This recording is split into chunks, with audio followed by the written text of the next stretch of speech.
You ask Tiger to calculate. This deals with linear inequalities with one unknown.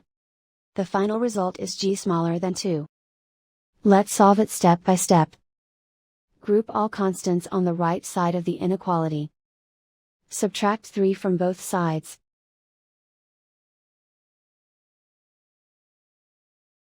Group like terms.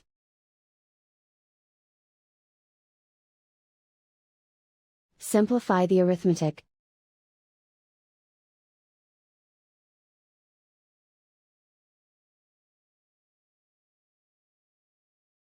Isolate the g. Divide both sides by 3.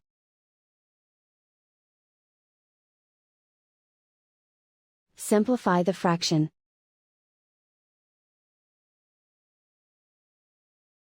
Find the greatest common factor of the numerator and denominator.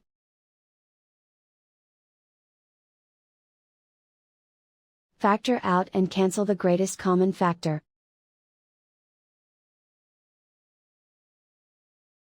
Plot the solution on a coordinate grid. And so the final result is g smaller than 2.